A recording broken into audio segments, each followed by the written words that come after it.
बे सरकारनि कमिटमेन्टआ जाबाय पिस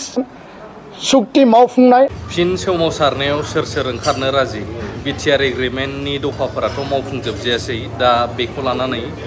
एबसुनि प्रेसिडेन्ट मानगोनां दिपेन बर' सारा मा फोरमायखो? सोमावसारनायाव थारैनो रायजो राजाया ओंखारफाफिनगोन नामा? डिभाइड आसाम 50-50 बर' रायजो राजाफोरनो नांगोन ना नांला? भिडिअखौ नायग्रोजोब, बेनिफ्रायसो कमेन्ट हो। हास्थायनाय आरो जे आपिल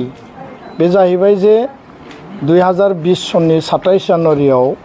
जे बर' गोजोन गोरोबथा बिटिआर जि एकर्ड जादोंमोन एनडिएफबिनि मोनब्रै आफाद आरो लोगोसेनो दुलाराय बर' फरायसा आफाद आरो इउबिपिअ भारत सरकार आसाम सरकार जे मोनसे नेशनेल कमिटमेन्ट बे स्टेटनि कमिटमेन्ट आरो बे एकर्डनि उनाव एकर्डआव जिखिनि जोङो दफा मोनबाय बेखौ मावफुंनांगौनि गासैयाबो मोनसे सल रेसपन्सिबिलिटि दङ आरो बे रेसपन्सिबिलिटिखौ नोजोर बोनानै दुलाराय बर' फरायसा आफादा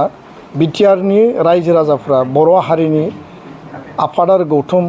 बा बयबो जेब्लाबो मोनसे मिजिं आरो आसा लानानै हाबा मावबोदों आरो हाबा मावलांदों। दा बाथ्राया जाहैबाय जे 2020नि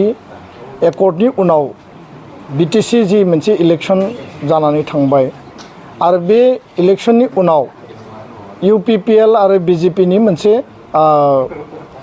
जइन्ट मोनसे एलायन्सनि मोनसे सरकार दा आथिखालाव सोलिगासिनो दङ। दा बे समाव एकर्डनि दफा मावफुंनो थाखाय बिटिआरनि रायजो राजाफ्रा मोनसे मेन्डेट होदों आरो बे एलायन्सनि मोनसे सरकार बे सोलिदों। दा दुलाराय बर' फरायसा आफादा दिनै फिन खेबसेबाव जोङो रिटारेट खालामो, जोङो फिन खेबसेबाव गोसोखांहोफिनदों जे बिटिआरआव आथिखालाव इउपिपिएल बिजेपिनि जि सरकार दङ आरो अपोजिसन हिसाबै बिपिएफ हान्जानि जायफोर एमसिएलए दङ गासै 40 जन इलेक्टेड एमसिएलए रुलिं आरो अपोजिसननि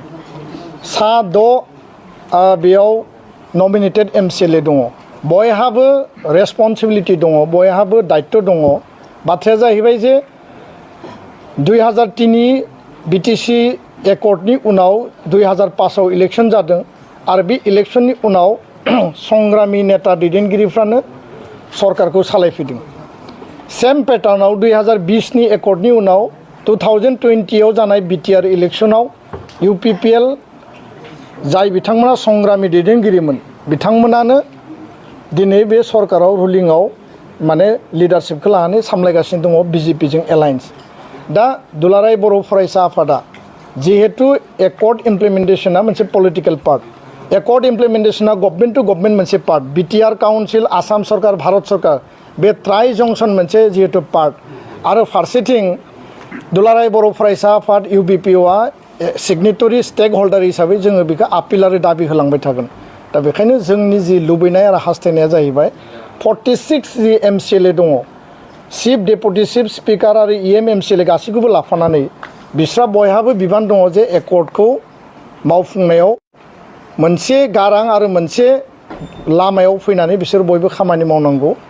अकल राजखान्थिनि थाखाय राजखान्थि खालामनायखौ जों मालाबाबो लुबैया आरो नैबे 5 बोसोरनि मेन्डेटआनो बिटिआर बासिनि मेन्डेटआनो जाबाय एकर्ड इमप्लिमेन्टेशननि मेन्डेट, सान्थि गायसननायनि मेन्डेट आरो रायजो राजानि जि हप्स एन्ड एसपिरेसन जि गांनाय उखैनाय आरो बिथांमोननि जि सिमांमोन बे जौगानायनि थाखाय गोरिब गुन्द्रानि जिखिनि जौगानायनि थाखाय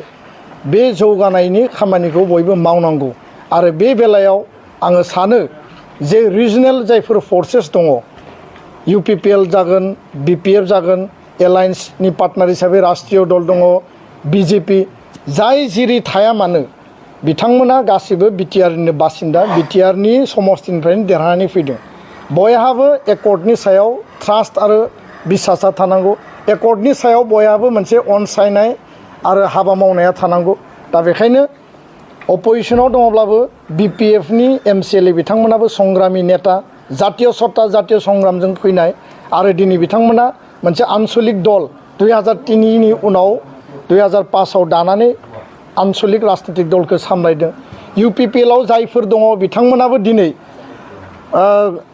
जातीय सत्ता जातीय आन्दलन आरो संग्रामनि गेजेरजों फैनाय आरो बे हिसाबैनो बिथांमोनाबो मोनसे हान्जा आन्सलिक हान्जा माने रिजनेल पार्टि दानानै दिनै सरकाराव दङ आरो बिजेपिनि जायफोर जोंनि ओनसोलनिफ्राय दिनै एमसिएलए दङ बिथांमोनाबो बे आन्दलनखौ 30-35टा बोसोराव नुबोदों बे आन्दलनखौ बुजिबोदों दा बेखायनो बर' हारिनि